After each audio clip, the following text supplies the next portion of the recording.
Inventory is stuck, sales are slow, and dealerships are feeling the heat. These 7 Harley-Davidson trikes are costing them money by the day, and they're doing whatever it takes to clear them out. Here are the 3-wheelers they can't seem to move. Number 7. Harley-Davidson Switchback Trike Conversion. Originally introduced to bridge the gap between a stripped-down cruiser and a light touring motorcycle, the Switchback offered a modular design, featuring quick detach saddlebags and a removable windshield, which gave riders flexibility for both short urban rides and longer road trips. When launched, it quickly gained a reputation for being versatile, stylish, and powered by a strong engine, the twin-cam 103V Twin. The engine produced around 74 horsepower, clocked in at 1,168 cubic centimeters, and delivered about 94 pound-feet of torque, which made the bike perfectly capable on highways and in cities alike. But all of that changed when riders started converting the Switchback into a trike. Unlike factory-engineered 3-wheelers, this trike conversion was never part of the bike's original blueprint. The Switchback's lightweight frame wasn't designed to handle the demands of a third wheel, additional suspension load, and the weight distribution that a trike setup requires. Once the conversion is completed, many riders report that the bike feels unstable at higher speeds and awkward during cornering. The lightweight design that made it nimble as a 2-wheeler ends up working against it in trike form. The riding experience becomes noticeably stiffer and less predictable, especially on uneven roads or long-distance hauls. Another major concern is comfort. The forward-mounted controls and the rear suspension setup on the converted trike alter the ergonomics in a way that many riders find uncomfortable during longer rides. What was once a smooth, mid-sized cruiser begins to feel more like an off-balance hybrid with mismatched intentions.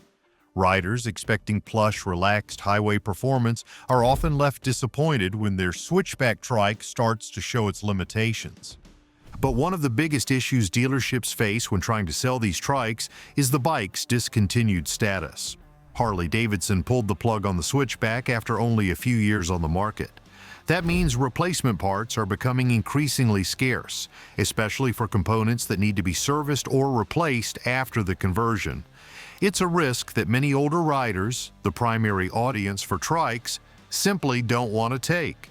They want reliability, service availability, and long-term support, not a scavenger hunt for discontinued parts. And then there's the price. A standard Switchback, when it was available new, typically sold for around $13,000 to $15,000. But once you add a trike conversion kit, which ranges from $12,000 to over $20,000, the total price climbs well over $30,000. At that point, buyers start comparing the converted Switchback to factory-built models like the Freewheeler or the Tri Glide Ultra, which offer better stability, modern rider aids, and full dealership support. Most riders would rather go for the factory option instead of a pieced-together machine that may not ride or handle the way they expect. Because of all these issues, dealerships are having a hard time moving these units off the floor. Even with deep price cuts and trade-in offers, the Switchback trike conversions are still lingering in showrooms. The bike simply doesn't check the boxes today's trike buyers are looking for. It's not lightweight or sporty enough for those who want an agile ride, and it's not equipped or comfortable enough for those who want a dependable long-distance tour. It sits awkwardly in between, a trike that doesn't fully deliver on either promise.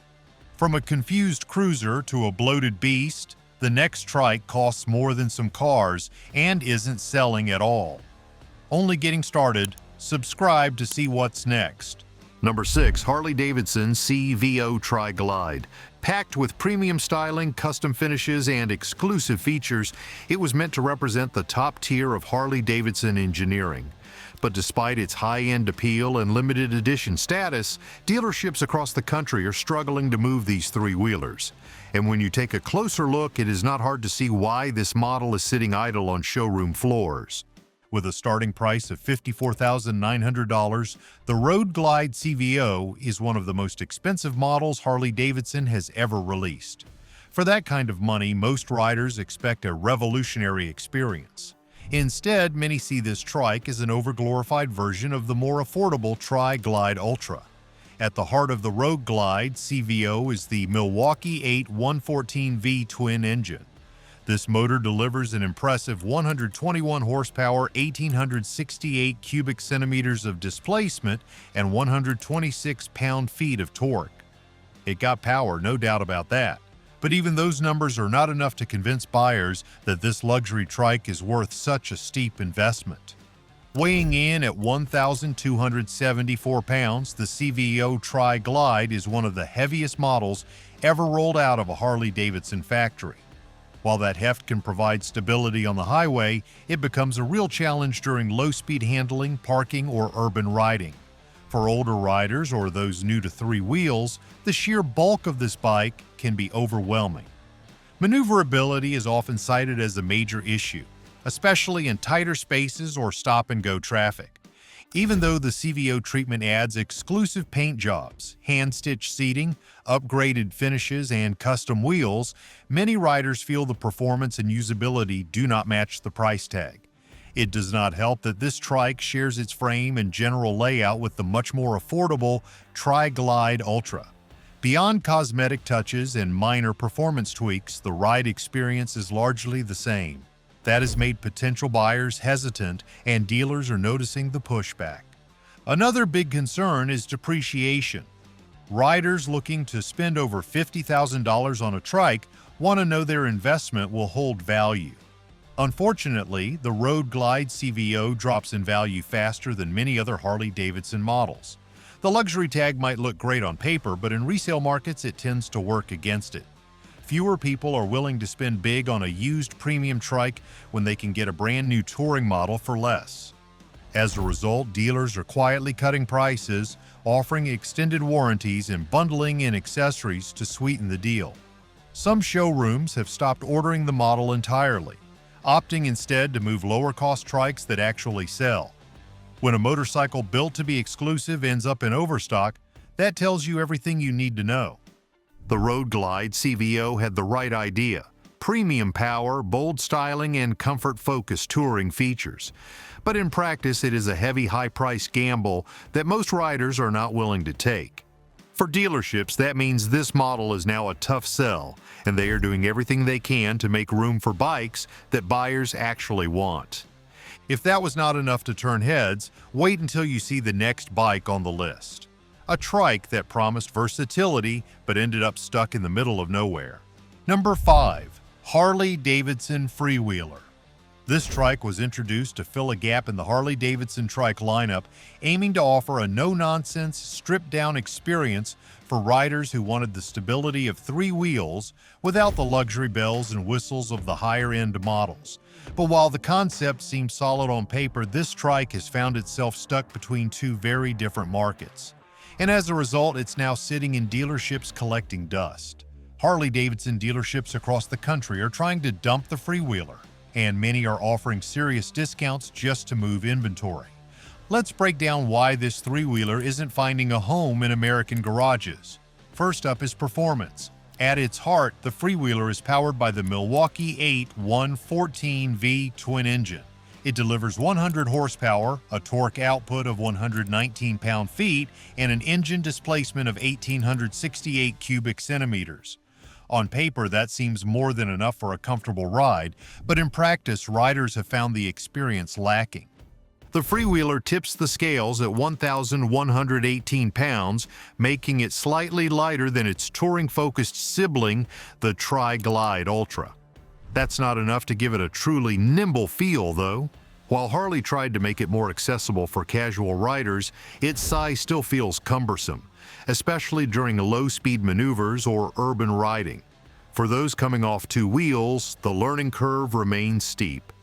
Then there's the lack of features. Harley pushed the Freewheeler as a minimalist trike, but many riders interpret that as unfinished. It skips out on a front fairing, which might appeal to those who want a rawer look, but it also leaves the rider exposed to wind and fatigue during long-distance highway riding. There's no standard infotainment system, no advanced boom audio setup, and limited storage compared to other touring trikes in Harley's lineup. In an age where even mid-range motorcycles come loaded with technology, the Freewheeler feels outdated. Pricing has also been a point of contention. With a starting price of $29,999, it might seem like the most affordable trike Harley offers, but that price tag is still high for what you're getting. Riders who want full touring capability are often willing to spend a little more for the Tri Glide Ultra, while those looking for simplicity tend to gravitate toward used two-wheelers or even custom trike conversions that offer more personality and customization. Design-wise, it's a mixed bag. Some riders appreciate the minimalist aesthetic, but others feel it's too bare. Without a front fairing or signature Harley touring accents, it can come off as bland. It doesn't have the classic Harley road presence that many older riders want from their trike. And since most trike buyers are looking for comfort and long-haul ability, the stripped-down nature of the Freewheeler limits its appeal. This leaves the Freewheeler in a very awkward spot. Too minimal for touring riders, too bulky and expensive for casual buyers. The result? Harley-Davidson dealerships are offering large price drops, special promotions, and even throwing in extended warranties and free gear just to get these trikes off the showroom floor. If that stripped-down ride isn't for you, maybe a nostalgic classic turned trike will change your mind until you hear what it costs. Number 4. Harley-Davidson Dina Trike Conversion. While the Dina lineup built a strong reputation as a nimble, performance-friendly cruiser, converting these bikes into trikes has introduced more problems than solutions. Despite their custom appeal, these machines are sitting idle in dealerships across the country as dealers scramble to unload them. The standard Dina was always loved for its stripped-down attitude, responsive ride, and smooth performance. But once you tack on a third wheel, all of that charm seems to take a serious hit. First, the most glaring issue: factory balance. Unlike factory-built trikes such as the Freewheeler or the Tri Glide Ultra, these conversions do not benefit from Harley-Davidson's suspension engineering or weight distribution refinements. As a result, they tend to feel off-kilter, particularly at lower speeds or during tight turns. The handling just doesn't inspire confidence. Powering most Dina models is the Milwaukee 8 114V twin engine, which delivers around 90 horsepower and turns out approximately 119 pound-feet of torque. The engine displacement clocks in at about 1,868 cubic centimeters, offering respectable performance for a cruiser-style ride. But that raw power can actually become a liability once the Dina is outfitted with a trike conversion kit. The added weight and inconsistent suspension setups make the bike feel sluggish and unstable, especially during cornering or emergency maneuvers. Another major red flag is support. Harley-Davidson officially discontinued the Dina line back in the year 2018, which means buyers are already starting to run into difficulties finding factory parts. When you combine that with the fact that these trike conversions are built using third-party kits, service becomes a hassle. Many Harley dealerships are hesitant to take these bikes in for routine maintenance, and even fewer are willing to stand behind them with a warranty. That makes potential buyers wary, and rightfully so. Pricing is yet another barrier. A clean used Dina might set you back somewhere between $10,000 and $15,000. But a decent quality trike conversion kit will easily add another $12,000 to $20,000 on top of that, depending on the setup and installation quality. That puts the final price north of $30,000, squarely in the same range as factory-built trikes that come with full warranties, a reverse gear, better suspension, and dealer-backed service support. At that price point, most buyers just aren't willing to take a gamble on a custom conversion. In terms of rider expectations, the Dina trike ends up in a strange spot. It's not quite as sporty as the original Dina was, and it's nowhere near as refined or comfortable as Harley's purpose-built touring trikes. You get the worst of both worlds: a heavier ride with compromised handling and a big bill attached. The styling may appeal to fans of the classic Harley silhouette, but when it comes to practical riding and long-term value, most folks are simply not interested. Dealerships are now in a bind. Many took in these conversions as trade-ins or custom requests, and now they can't move them. They're offering deep price cuts, trade-in bonuses, and bundling in accessories just to get them off the floor. But even with those deals, the Dina trike conversion remains a tough sell. So while the Dina name carries a certain level of street cred, the trike version doesn't live up to the legacy. It's too niche, too risky, and simply outmatched by factory options. If you're in the market for a reliable three-wheeler, you'll likely find better value and better peace of mind elsewhere. Now let's talk about another bike, an even more unusual case of classic design clashing with modern demands. Number 3. Harley-Davidson Road Glide 3. At first glance, it's everything a touring enthusiast could ask for. Streamlined bodywork, aggressive stance, and Harley's signature shark nose fairing leading the charge. But despite its pedigree, this trike has found itself stuck in showrooms across the country, and dealerships are now doing everything they can to get them off the lot. At the core of the Road Glide 3 is the Milwaukee 8 114V twin engine. This power plant delivers 1,174 cubic centimeters of displacement, an impressive 100 horsepower and 119 pound-feet of torque. On paper, those are solid numbers for a heavyweight touring trike. The engine provides strong roll-on acceleration and a dependable touring platform, especially on the open highway. It has the grunt to move with confidence even when fully loaded with gear and a passenger.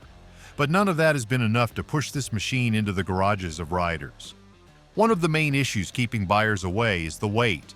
Tipping the scales at 1,340 pounds, this is one of the heaviest models Harley-Davidson has ever built. While that added mass provides excellent highway stability, it also makes this trike a handful at low speeds and in urban environments. For riders making the transition from two wheels, the Road Glide 3 often feels more intimidating than inviting. Tight turns, parking lots, and stop-and-go traffic can be a chore, especially for older riders or those lacking upper body strength. Then there's the price. With a starting MSRP of $32,999, the Road Glide 3 falls firmly into the premium segment. At that price point, buyers expect top-tier features across the board. Unfortunately, that's not what they're getting.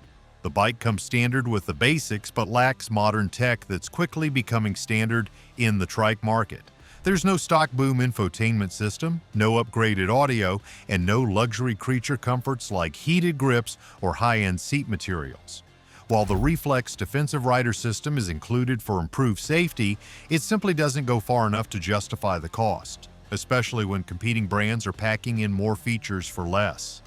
Another challenge for the Road Glide 3 is its position in Harley's existing trike lineup.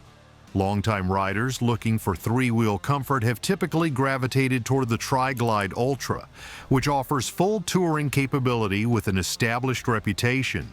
On the other side of the spectrum, more price-conscious riders are picking up the Freewheeler. That leaves the Road Glide 3 sitting in an awkward middle ground, trying to appeal to both markets but not fully satisfying either. This lack of clear identity has made it a tough sell. Many dealerships have been forced to offer aggressive deals to make room for new inventory. Some are bundling accessories like windshields, luggage racks, and even extended warranties just to sweeten the deal. Others are lowering prices in quiet, off-the-books negotiations to avoid having these trikes sit unsold for months at a time. The Road Glide 3 is a classic case of high expectations meeting an uncertain market. It has the looks, the power, and the Harley name, but it's weighed down by its price, bulk, and lack of standout features. And now, with dealerships eager to move inventory, this trike is becoming one of the most discounted and overlooked models in showrooms today. Still too heavy and too pricey? Stay tuned, because the next trike on the list is older, even heavier, and far more difficult to maintain. Number 2. Harley-Davidson Ultra Classic Trike Conversion. This is a model that was supposed to offer the ultimate touring experience on three wheels, but in reality it has become one of the most difficult trikes for dealerships to sell. Despite its heritage as one of Harley's most recognized touring bikes, converting the Ultra Classic into a three-wheeler has exposed a long list of problems that dealerships just can't seem to get around. Let's start with the weight. Once converted with an aftermarket trike kit, this machine can tip the scales at well over 1,100 pounds. That makes it one of the heaviest three-wheelers in Harley's entire unofficial trike lineup. All that extra weight means that while it might be rock solid at highway speeds, it becomes a real challenge when it comes to slow speed handling, parking lot maneuvers, and tight turns. For older riders, or those switching from 2 wheels to 3, it can be downright intimidating. Under the tank, the Ultra Classic is typically powered by the twin-cam 103 cubic centimeter V twin engine. It delivers a solid 101 horsepower along with 102 pound-feet of torque. Those are respectable numbers, no doubt, and they're enough to make it a competent highway cruiser. But that powertrain was never designed to handle the additional load and altered geometry that comes with a trike conversion. This results in a less refined ride, especially when compared to Harley's factory-engineered three-wheelers. One of the biggest drawbacks of the Ultra Classic Trike conversion is the lack of factory support. Because it's not a model designed and assembled directly by Harley-Davidson, you won't find consistent dealer servicing, warranty options, or factory-backed parts availability. The quality of these trike kits varies wildly depending on the manufacturer, and that means the handling, suspension setup, and overall reliability of these conversions can be hit or miss. Some use solid axles, others go with independent rear suspension, and very few are dialed in like a factory model. Another pain point is the lack of modern features. Most Ultra Classic conversions don't include the boom infotainment system, reverse gear, or advanced rider aids like traction control or linked braking, features that are now expected at this level of price and performance. As a result, riders who are used to Harley's newer touring trikes feel like they're stepping back in time when they sit on one of these. Then there's the cost. A standard 2-wheeled Ultra Classic starts at around $24,999. Add in a conversion kit, which can run anywhere from $12,000 to $20,000, and you're looking at a trike that can cost over $40,000. That places it squarely in competition with fully loaded factory-built models like the Tri Glide Ultra or the Road Glide CVO. And most buyers in that price range are going to choose the trike that was engineered from the ground up for 3 wheels, not a custom conversion with unpredictable results. Dealerships are having a hard time justifying that kind of price tag for something that's ultimately less refined and harder to sell on the used market. Many Ultra Classic conversions have been sitting in showrooms for months or even years, forcing dealers to offer add-ons, extended warranties, and more just to get them off the lot. And last but not least, Number 1. HarleyDavidson Softale Convertible Trike Conversion. This bike was introduced with the promise of giving riders the best of both worlds, a comfortable cruiser combined with the added stability and long-distance confidence of a 3-wheeler. In theory, this sounds like the ideal solution for Harley-Davidson fans who want comfort, customizability, and a touring setup without going full factory trike. But in practice, this model has ended up stuck on showroom floors, gathering dust for months on end. And now, Harley-Davidson dealerships across the country are trying to dump these models as quickly as possible. The problem begins with inconsistency. Unlike factory-built 3-wheelers like the Tri Glide or the Road Glide CVO, the Softale convertible trike relies entirely on aftermarket conversion kits. And here's where the issues start stacking up. Each conversion kit offers something different. Some come with independent rear suspension, others use solid axles. Some kits come with disc brakes on all 3 wheels, while others offer outdated setups. What this means is no 2 Softale trikes handle the same, and that unpredictability makes potential buyers nervous. At the heart of the base Softale model is a Milwaukee 8 114 VA twin engine, delivering 100 horsepower, 1,175 cubic centimeters, and 119 pound-feet of torque. It's a strong engine, no doubt about it, and it has the performance to handle highway cruising and city maneuvering. But all that power doesn't amount to much if the handling feels twitchy, the balance feels off, and the comfort level doesn't match Harley-Davidson's reputation. The ride quality suffers even more after the conversion. The original Softale frame was designed for 2 wheels, not 3. Once converted, many riders report a stiff, awkward ride, especially on longer journeys. The forward-mounted controls and altered suspension geometry also mess with the bike's ergonomics, leading to rider fatigue during extended rides. And that's a big red flag for the exact type of rider who is considering a three-wheeler for added comfort. Then there's the price problem. A base Softale model starts at around $14,399. Add in a Trike conversion kit, which can run anywhere from $12,000 to $18,000, and the total price easily climbs past $30,000. At that point, most riders are going to ask themselves a very reasonable question. Why not just buy a factory-built Tri Glide or Freewheeler instead? And that's exactly what's happening. Most buyers looking at three-wheelers prefer the peace of mind that comes with a stock Harley-Davidson model. That includes factory-engineered weight distribution, proper suspension, built-in rider safety tech, and the ability to walk into any dealership and get factory support. None of that exists with these Softale conversions. Most dealers don't even stock them unless they take one in on a trade. And when they do, they often sit on the floor for months, with very little buyer interest. At the end of the day, the Softale convertible trike is stuck in an uncomfortable middle ground. It's not light or nimble enough to compete with Harley's classic cruisers, and it's not refined or well-balanced enough to compete with the touring trikes that dominate the three-wheeler segment. Add in the inconsistent quality, the high cost, and the lack of dealership support, and you can see why this bike has become a burden for dealerships everywhere. If you've got a favorite from the list or one you'd never touch, drop it in the comments below. Don't forget to hit that like and subscribe button for more Harley deep dives and insider bike talk.